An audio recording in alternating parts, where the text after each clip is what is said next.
मित्रों, ये जो स्टूडेंट्स की डिमांड है, जिस विषय पर उन्होंने मुद्दे उठाए हैं पेपर लीक का, सबसे पहले तो मेरा आग्रह है कि हमें इसका राजनीतिकरण नहीं करना चाहिए और इसमें से राजनीतिक लाभ लेना उचित नहीं है। यह एक गहन समस्या है और इस समस्या का गहनता के साथ चर्चा होने की आवश्यकता रहती है। मैं यहाँ यह भी कहना चाहता हूं कि आज शाम को 4 बजे भारत की संसद में विपक्ष के नेता श्रीमान राहुल गांधी जी ने एक प्रस्तुतिकरण दिया और उस प्रस्तुतिकरण में उन्होंने लगभग 150 पेपर लीक के बारे में उन्होंने चर्चा की।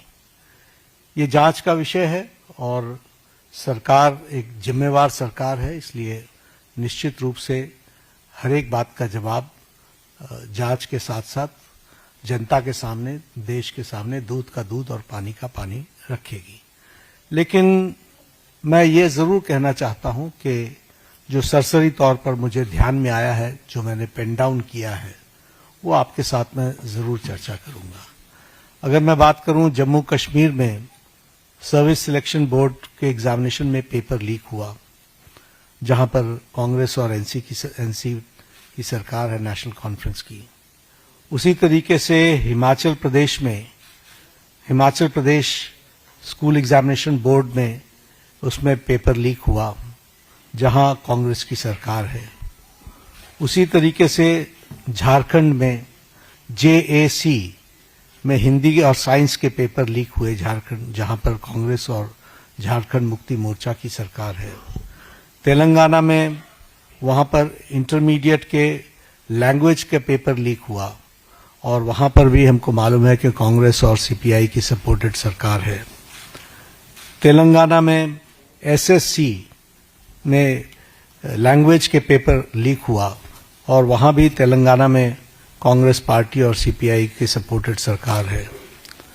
तमिलनाडु में BEd के कोर्स पेपर में वहां पर जिसे हम कहते हैं Tamil Nadu teachers education university board, वहां भी पेपर लीक हुआ। वहां भी उस समय विपक्ष की सरकार थी।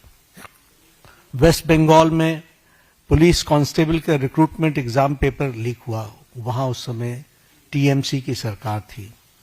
पंजाब में Punjab subordinate service selection board, इसमें ग्रुप B के एग्जामिनेशन में इसमें भी पेपर लीक हुआ और मैल प्रैक्टिसेस भी हुए हैं। उसी तरीके से केरला में स्टेट में PSC के 26 एग्जाम पेपर में इरेगुलरिटीज हुई हैं।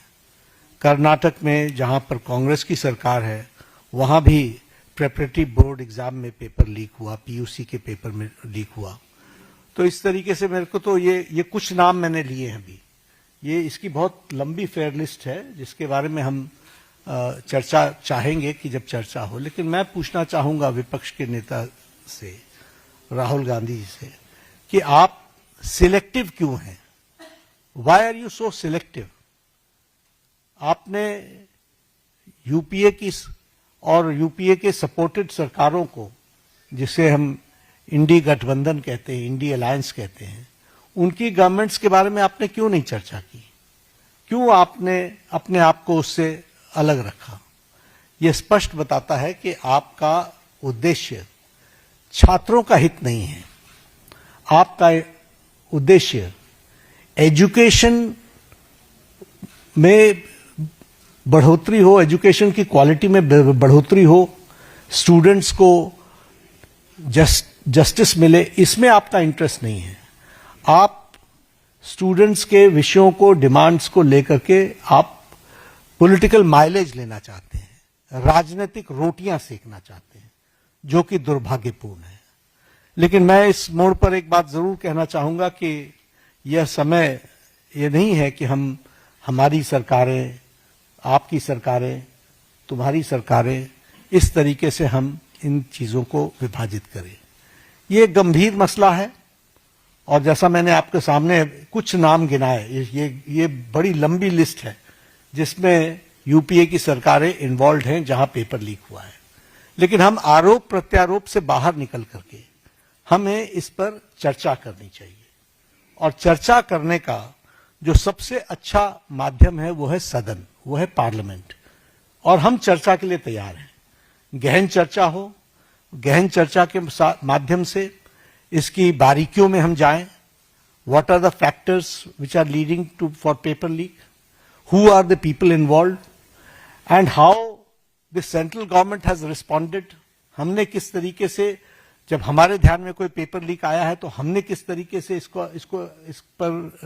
इसको एड्रेस किया है, और बाकी सरकारों को भी किस तरीके से इसमें एड्रेस करना चाहिए। क्या बिंदु हैं जिसके बारे में हमको गहराई से चिंतन करके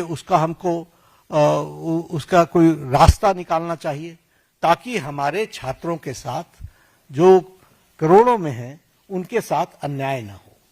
और भारतीय जनता पार्टी एनडीए इस मामले में मोदी जी के नेतृत्व में बहुत गंभीर है और बहुत गंभीरता से हमने इन विषयों को लिया है।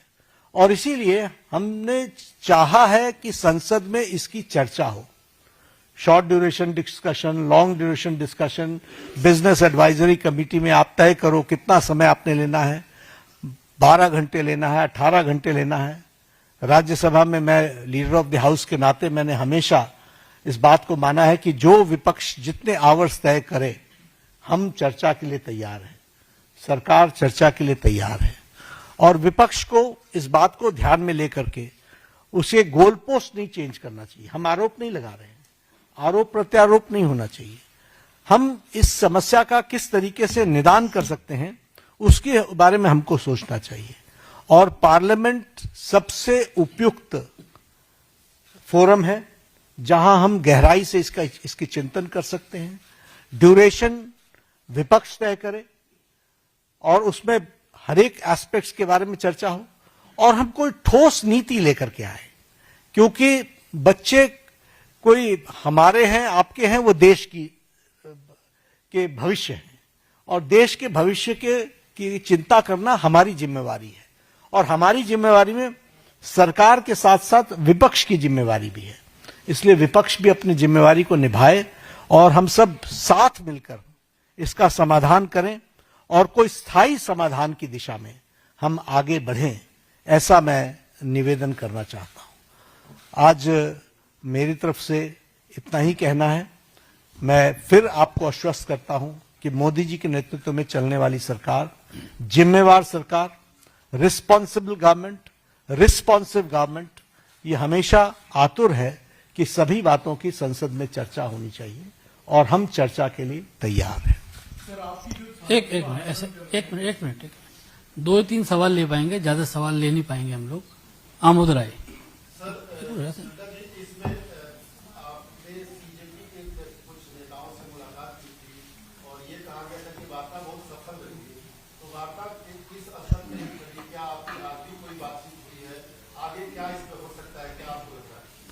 वार्ता बहुत सौहार्दपूर्ण वातावरण में हुई।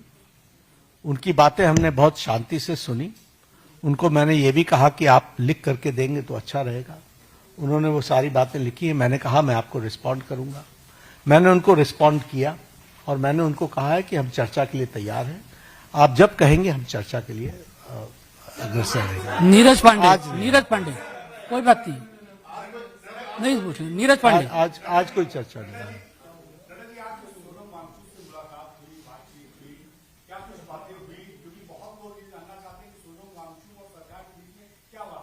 नहीं, हम तो उनका हालचाल पूछने गए।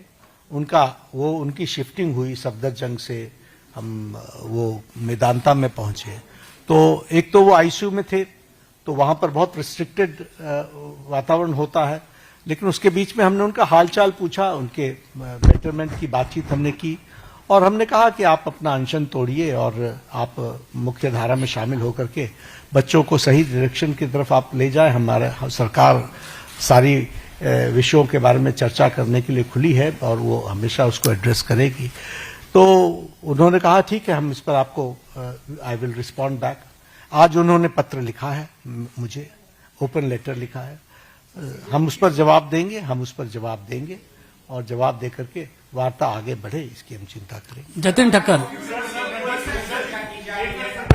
आपने कहा कि ये रिस्पॉन्सिव सरकार है, ये आपने शुरू किया सर, ये आपने शुरू किया। बंदे को पुलिस की कार्रवाई हुई बच्चों पर, उस पर आप क्या कहेंगे? उसकी गहन चर्चा होगी ना, पार्लियामेंट में चर्चा होगी, डिटेल में हम चर्चा करने के लिए तैयार हैं।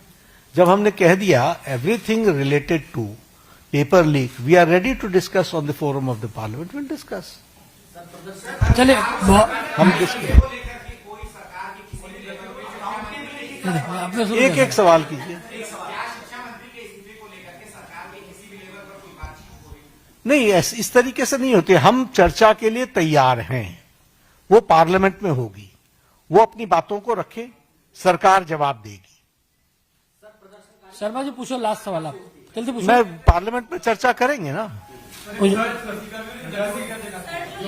इशू जो सोनम वांगचुक ने जो अपने पत्र में आपको जो लिखा उसको एड्रेस किए हैं, क्या उन मुद्दों का सरकार के पास समाधान है? वी विल रिस्पॉन्ड, हम रिस्पॉन्ड करेंगे। उन्होंने लिख करके दिया, हम रिस्पॉन्ड करेंगे। बहुत बहुत धन्यवाद आप सब लोगों को।